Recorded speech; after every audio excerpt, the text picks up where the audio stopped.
26/11 का मुंबई हमला।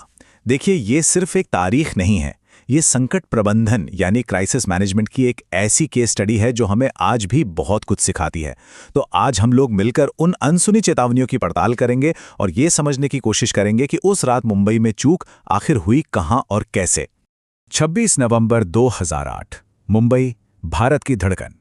एक ऐसी तारीख और एक ऐसा शहर जिनकी कहानी आप जानते हैं हमेशा हमेशा के लिए आतंक के एक काले अध्याय से जुड़ गई। मुंबई, वो शहर जो कभी नहीं सोता, है ना? जहां जिंदगी की रफ्तार कभी धीमी नहीं पड़ती। पर उस रात उस रफ्तार पर एक खूनी ब्रेक लगा दिया गया। ये हमला सिर्फ इमारतों पर नहीं था, ये हमला था शहर की आत्मा पर। तो चलिए उस रात के घटनाक्रम को समझते हैं जब मुंबई की सड़कें देखते ही देखते एक जंग के मैदान में तब्दील हो गई थी। रात का अंधेरा और उसे चीरती हुई गोलियों की आवाजें, फिर एक के बाद एक धमाके। मुंबई को यह समझने में ज्यादा देर नहीं लगी कि ये कोई आम क्राइम नहीं था। नहीं, ये एक सोची समझी साजिश थी, एक सुनियोजित हमला। ताज होटल, ओबेरॉय, नरीमन हाउस, शहर के सबसे जाने माने ठिकानों को एक साथ निशाना बनाया गया और देखते ही देखते पूरा का पूरा शहर दहशत की गिरफ्त में था। अब ये सब देखकर जहन में एक ही सवाल उठता है, क्या इसे रोका जा सकता था?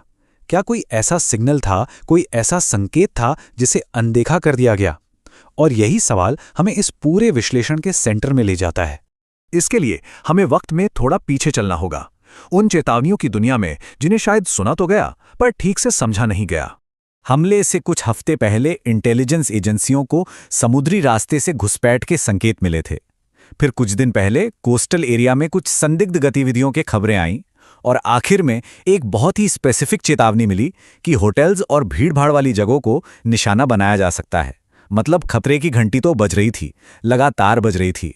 खतरा बिल्कुल साफ था, लेकिन जानते हैं, ये पहेली के अलग अलग टुकड़ों की तरह बिखरा हुआ था और कोई भी इन टुकड़ों को जोड़कर उस आने वाले तूफान की पूरी तस्वीर देख ही नहीं पाया। संकेत तो थे, लेकिन साजिश कितनी भयानक होने वाली थी इसका अंदाजा किसी को भी नहीं था। तो एक तरफ जहां हमारी एजेंसियां इन टुकड़ों को जोड़ने की कोशिश में थीं, वहीं दूसरी तरफ दुश्मन अपनी पूरी तैयारी कर चुका था। उनका प्लान एकदम पक्का था। हमलावर सिर्फ हथियारों से लैस नहीं थे, वो जानकारी से भी लैस थे। उनके पास मॉडर्न वेपन्स थे, एक बिल्कुल साफ और कोऑर्डिनेटेड प्लान था और सबसे खतरनाक, उनके पास शहर की डिटेल्ड नक्शे थे। ऐसा लग रहा था मानो वो मुंबई की हर गली, हर कोने से वाकिफ हों। अब हमलावरों की इस घातक तैयारी के सामने हमारा जवाबी एक्शन कैसा था? क्या हम तैयार थे? चलिए देखते हैं। हमले के जो शुरुआती घंटे थे वो सबसे ज्यादा जरूरी थे और अफसोस वहीं हम सबसे बिखरे हुए नजर आए। अलग अलग एजेंसियों के बीच कोऑर्डिनेशन की भारी कमी थी। हर कोई अपने लेवल पर लड़ रहा था, लेकिन एक ऑर्गेनाइज्ड जवाबी हमला वो कहीं नहीं था। और इसी बीच सबसे बड़ी और घातक देरी हुई एनएसजी कमांडोज को दिल्ली से मुंबई लाने में। हर एक मिनट जो बीत रहा था वो हमलावरों को और मजबूत कर रहा था। और इस देरी और पूरी अव्यवस्था का नतीजा क्या निकला? पूरे 60 घंटे, जी हां, 2.5 दिन तक मुंबई आतंक के साये में जीती रही। 60 घंटे तक पूरे देश की सांसें थमी रहीं, ये देखते हुए कि भारत की आर्थिक राजधानी पर आतंकवादियों ने कब्जा कर लिया था। इस पूरी त्रासदी से जो सबसे बड़ा और दर्दनाक सबक मिला, वो था सही समय पर सही एक्शन न लेने की कीमत। जब धुआं छटा और जांच शुरू हुई, तो वही कड़वा सच सामने आया कि संकेत पहले से मौजूद थे, इंफॉर्मेशन उपलब्ध थी, लेकिन उन्हें एक साथ जोड़कर एक बड़े खतरे के तौर पर नहीं देखा गया।